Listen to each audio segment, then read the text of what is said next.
दोस्तों, राधे राधे। एक बार फिर से स्वागत है आपका हमारे चैनल पर। आज हम एक नई वीडियो के साथ आए हैं।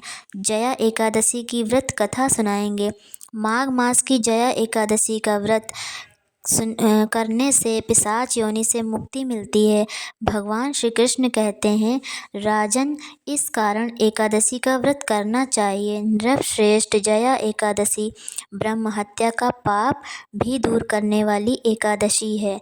व्रत को करने से भूत पिशाच योनि से मुक्ति मिलती है। साल माघ मास के शुक्ल पक्ष की एकादशी का व्रत 8 फरवरी को रखा जाएगा। इसे जया एकादशी कहते हैं। कथा चलिए दोस्तों शुरू करते हैं कथा को। अगर आपको हमारी वीडियो अच्छी लगती हो, हमारे वीडियोस उपयोगी लगती हो, तो हमारे चैनल को सब्सक्राइब कर लें और वीडियो को लाइक ज़रूर से करें। हमें मोटिवेशन मिलता है आपके एक लाइक से। चलिए शुरू करते हैं कथा। युधिष्ठिर ने भगवान श्री कृष्ण से पूछा कि भगवान, आप कृपा करके बताइए कि माघ मास के शुक्ल पक्ष की एकादशी को कौन सी एकादशी आती है, उसकी विधि क्या है, उसमें किस देवता का पूजन किया जाता है। भगवान श्री कृष्ण बोले, माघ मास के शुक्ल पक्ष में जो एकादशी आती है उसका नाम जया एकादशी है। यह सभी पापों को हरने वाली उत्तम तिथि है। इस दिन अच्छे से व्रत करने से पापों का नाश होता है और यह एकादशी मनुष्य को मोक्ष प्रदान करती है। इस व्रत को करने से मनुष्य को कभी प्रेत योनि में नहीं जाना पड़ता है।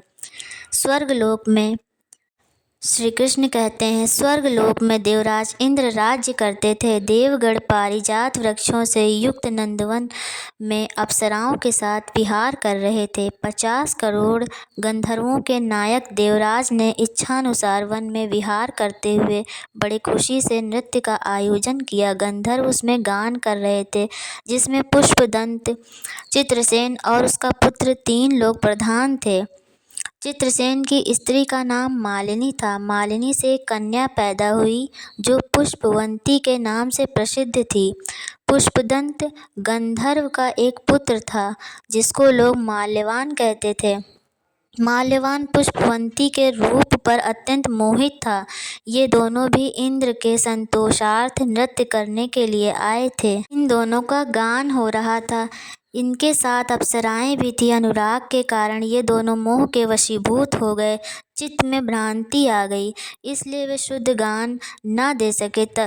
कभी ताल भंग हो जाती तो कभी गीत बंद हो जाता। इंद्र ने इस प्रमोद पर विचार किया और इसका अपमान समझकर कुपित हो गए। इस प्रकार इंद्रदेव दोनों को श्राप देते हुए बोले, ओ मूर्खों, तुम दोनों पर धिक्कार है। तुम लोग पतित और मेरी आज्ञा भंग करने वाले हो, इसलिए पति पत्नी के रूप में रहते हुए पिशाच हो जाओ।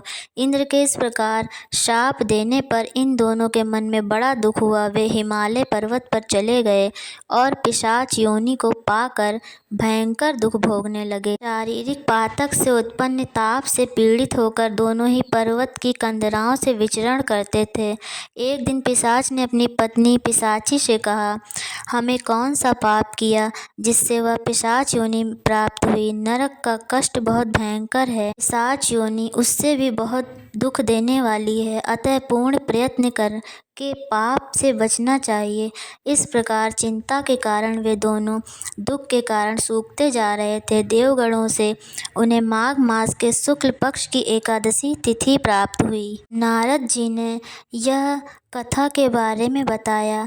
जया नाम से विख्यात वह तिथियों से उत्तम है। उस दिन उन दोनों ने सब आहार त्याग दिए। उन्होंने जलपान भी नहीं किया, किसी जीव की हिंसा नहीं की, यहाँ तक कि खाने के लिए फल भी नहीं काटा। दुखी होकर वे पीपल के पेड़ के पास बैठ गए। सूर्यास्त हो गया। उनके प्राण हर लेने वाली भयंकर रात्रि उपस्थित हुई। उन्हें नींद भी नहीं आई। वे रति और कोई सुख भी न पा सके। सूर्योदय हुआ, द्वादशी का दिन आया। इस प्रकार पिशाच दंपति के द्वारा जया के उत्तम व्रत का पालन हो गया। उन्होंने रात में जागरण भी गाया। उस व्रत के प्रभाव से तथा भगवान विष्णु की शक्ति से उन दोनों का पिशाचत्व दूर हो गया। पुष्पवंती और माल्यवान अपने पूर्व रूप में आ गए। उनके दिल में वही पुराना स्नेह उमड़ रहा था। उनके शरीर पर पहले जैसे ही अलंकार शोभा पा रहे थे। इस मनोहर रूप धारण करके विमान में बैठे और स्वर्गलोक में चले गए। वहाँ देवराज इंद्र के सामने जाकर दोनों ने बड़ी प्रसन्नता के साथ उन्हें प्रणाम किया। उस रूप में देखकर इंद्र को बड़ा आश्चर्य हुआ। उन्होंने पूछा, बताओ किस पुण्य के प्रभाव से तुम दोनों को पिशाचत्व दूर हुआ?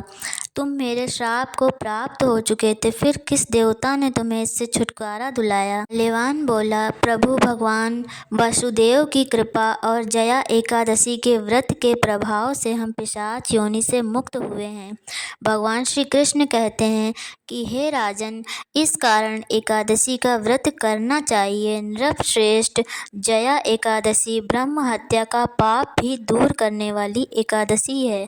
जिसने जया एकादशी का व्रत कर लिया, उनसे सभी प्रकार के दान दे दिए और सभी प्रकार के यज्ञों का अनुष्ठान कर लिया। इस महात्म्य के पढ़ने और सुनने से अग्नि दोष यज्ञ का फल भी मिलता है। यह कथा पढ़नी और सुननी जरूर चाहिए। प्लीज़ स्किप ना करें, पूरी कथा सुनें। और वीडियो अच्छी लगी हो तो लाइक ज़रूर करें। दोस्तों, जया एकादशी की पूजा विधि आपको हमारे चैनल पे मिल जाएगी।